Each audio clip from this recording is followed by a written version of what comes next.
नमस्कार दोस्तों, आइए बात करते हैं आज के मुख्य समाचार में। यूपी से जुड़ी तमाम बड़ी खबरों पर एक बार विस्तार से नजर डालते हैं। संविधान दिवस पर सीएम योगी का संदेश, प्रदेशवासियों को दी शुभकामनाएं।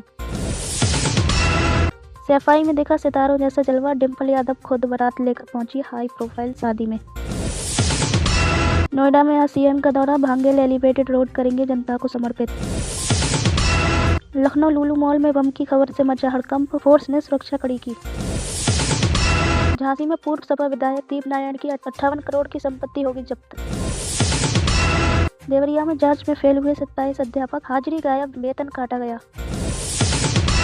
बुलंदशहर में चला ऑपरेशन नकेल, 10,000 से ज्यादा वाहनों पर चला चालान गंडा। मुआवजा घोटाले पर सीबीआई का तगड़ा एक्शन, लखनऊ और नोएडा में पड़े छापे।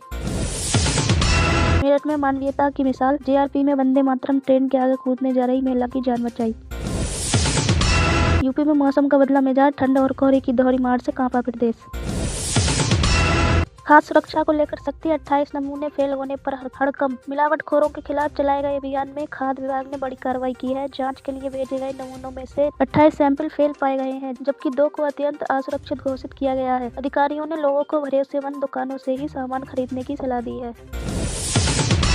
मेरठ में बड़ा हादसा, बेसमेंट खुदाई के दौरान पड़ोसी का घर गिरा। मेरठ में बेसमेंट की खुदाई के दौरान एक बड़ा हादसा हुआ। खुदाई की वजह से पड़ोस के मकान की दीवार भरभरा कर गिर गई, जिसमें एक दंपति दबकर घायल हो गया। दोनों को अस्पताल में भर्ती कराया गया और प्रशासन ने निर्माण कार्य पर रोक लगा दी है। उत्तर प्रदेश को गोरखपुर पानीपत एक्सप्रेस की सौगात, 15,000 करोड़ से बदलेगी सूरत। सीएम योगी की सरकार ने पूर्वी और पश्चिमी यूपी को जोड़ने के लिए एक और बड़े ग्रीनफील्ड प्रोजेक्ट पर मुहर लगा दी है। 650 किलोमीटर लंबा ये नया एक्सप्रेसवे गोरखपुर से शुरू होकर हरियाणा के पानीपत तक जाएगा। ये एक्सप्रेसवे यूपी के 9 जिलों श्रावस्ती, बलरामपुर, बहराइच, सीतापुर और बिजनौर जैसे इलाकों से गुजरेगा। शादी की खुशियां मातम में बदली, नहर में कार गिरने से 5 बारातियों की मौत। पड़ुआ थाना क्षेत्र के डखेरवा गिरजापुरी हाईवे पर शादी समारोह से लौट रही बारातियों की एक कार अनियंत्रित होकर नहर में जा गिरी। इस भीषण दुर्घटना में कार सवार 5 लोगों की मौके पर ही मौत हो गई, जबकि ड्राइवर की हालत नाजुक बनी हुई है। पुलिस ने ग्रामीणों की मदद से शवों को बाहर निकाला और घायलों को अस्पताल पहुँचाया है। चक्रवाती तूफान और सैन्यार का असर और कड़ाके की ठंड का अलर्ट जारी। मौसम विभाग ने उत्तर प्रदेश में कड़ाके की ठंड और शीतलहर को लेकर अलर्ट जारी किया है। बंगाल की खाड़ी में बन रहे चक्रवाती तूफान सैन्यार के कारण मौसम में बड़ा बदलाव देखने को मिल रहा है। यूपी समेत दिल्ली, हरियाणा और पंजाब में अगले 24 घंटे में तापमान और गिरने के आसार हैं। मौसम वैज्ञानिकों ने बताया कि यूपी के कई हिस्सों में सुबह के वक्त घना कोहरा रहेगा और रात में बर्फीली पछुआ हवाएं लोगों को ठिठुरने पर मजबूर करेंगी। यूपी बोर्ड परीक्षा 2026 के लिए सेंटर्स का निर्धारण कल, 28,000 स्कूल शामिल। यूपी बोर्ड की 10वीं और 12वीं की परीक्षाओं के लिए आज यानी 27 नवंबर को ऑनलाइन परीक्षा केंद्रों का निर्धारण किया जाएगा और इस बार 28,082 स्कूलों का डेटा पोर्टल पर अपलोड हो चुका है। बोर्ड ने साफ किया है कि नकल रोकने के लिए सेंटर आवंटन में पूरी पारदर्शिता बरती जाएगी। परीक्षाएं 18 फरवरी 2026 से शुरू होंगी।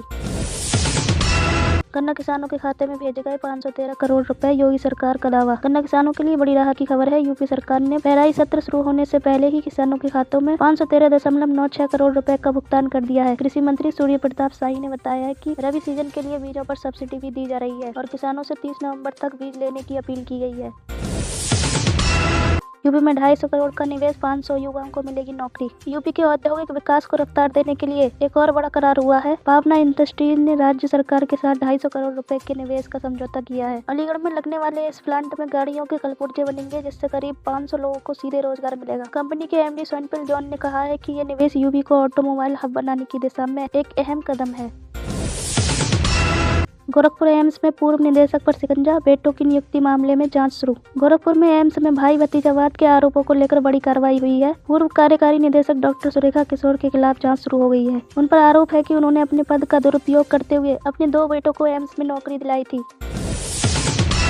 संविधान दिवस पर विधानसभा में गूंजी शपथ, सीएम योगी ने दिया संदेश। कल 26 नवंबर को पूरे देश में संविधान दिवस मनाया गया। उत्तर प्रदेश विधानसभा में भी खास कार्यक्रम आयोजित किया गया। मुख्यमंत्री योगी आदित्यनाथ ने संविधान की प्रस्तावना का पाठ किया और सभी अधिकारियों को संविधान के मूल्यों पर चलने की शपथ दिलाई। सीएम योगी ने कहा है कि बाबा साहेब अम्बेडकर का ये संविधान ही हमारे लोकतंत्र की आत्मा है। संभल में हाई अलर्ट जारी, चप्पे चप्पे पर पुलिस तैनात। संभल जिले में सुरक्षा व्यवस्था बेहद कड़ी कर दी गई है। दरअसल पिछले साल 24 नवंबर 2024 को जामा मस्जिद सर्वे के दौरान यहां हिंसा भड़क गई थी। उस घटना की पहली बरसी को देखते हुए जिला प्रशासन ने कोई कोताही नहीं बरती है। डीएम और एसपी ने खुद सड़कों पर उतरकर फ्लैग मार्च किया है। शहर को 16 संवेदनशील सेक्टरों में बांटा गया है और ड्रोन कैमरे से नजर रखी जा रही है ताकि कोई गड़बड़ी न हो। यूपी के 1 करोड़ स्कूली छात्रों पर संकट, आधार अपडेट नहीं होने से बड़ी मुश्किलें। उत्तर प्रदेश के करीब 1 करोड़ स्कूली बच्चों के आधार कार्ड में बायोमेट्रिक अपडेटिंग पेंडिंग है। 5 से 15 साल के इन बच्चों के फिंगरप्रिंट और आंखों की स्कैनिंग अपडेट न होने से उन्हें सरकारी योजनाओं का लाभ मिलने में दिक्कत आ सकती है। शिक्षा विभाग ने अभिभावकों से अपील की है कि वे जल्द से जल्द अपने बच्चों का आधार कार्ड अपडेट करवाएं ताकि स्कॉलरशिप और एडमिशन में कोई रुकावट न आए। युवाओं के लिए खुशखबरी, होमगार्ड के 41,000 पदों पर बम्पर भर्ती। बेरोजगार युवाओं के लिए योगी सरकार ने खजाना खोल दिया है। खबर है कि यूपी होमगार्ड विभाग में 41,424 पदों पर भर्ती की प्रक्रिया तेज हो गई है। इसमें महिलाओं के लिए भी आरक्षित पद होंगे। प्रशासन ने साफ किया है कि भर्ती प्रक्रिया पूरी तरह पारदर्शी होगी। जो युवा पुलिस और सुरक्षा बल में जाने का सपना देख रहे हैं उनके लिए सुनहरा मौका है। जल्द ही इसके आधिकारिक नोटिफिकेशन और तारीखें घोषित की जाएंगी। बिजनौर में 5 लड़कियों के लापता होने से हड़कंप। बिजनौर जिले में कानून व्यवस्था पर सवाल खड़े हो गए हैं। पिछले 10 दिनों के भीतर अलग अलग जगहों पर 5 लड़कियां संदिग्ध परिस्थितियों में लापता हो गई हैं। इनमें से 2 छात्राएं 15 नवंबर से गायब हैं, जिनका अब तक कोई सुराग नहीं लगा है। पुलिस की सुस्त कार्रवाई से नाराज हिंदू संगठनों और स्थानीय लोगों ने अब बड़े आंदोलन की चेतावनी दी है। शिवसेना ने इस मुद्दे पर आज एक पंचायत भी बुलाई है। पुलिस पर दबाव है कि जल्द से जल्द इन लड़कियों को बरामद किया जाए। 6.50 करोड़ का मुआवजा घोटाला, सीबीआई की ताबड़तोड़ छापेमारी। भ्रष्टाचार के खिलाफ केंद्रीय जांच एजेंसी यानी सीबीआई का बड़ा एक्शन देखने को मिला। Gorakhpur Kandla LPG pipeline project में हुए करीब 6.5 करोड़ रुपए मुआवजा घोटाले में सीबीआई ने आज लखनऊ, प्रयागराज और नोएडा में छापेमारी की है। ये घोटाला किसानों को दिए जाने वाले मुआवजे में फर्जीवाड़ा करके किया गया था। सीबीआई ने 5 अधिकारियों के ठिकाने से अहम दस्तावेज बरामद किए हैं। इस कार्रवाई से भ्रष्ट अधिकारियों में हड़कंप मचा हुआ है।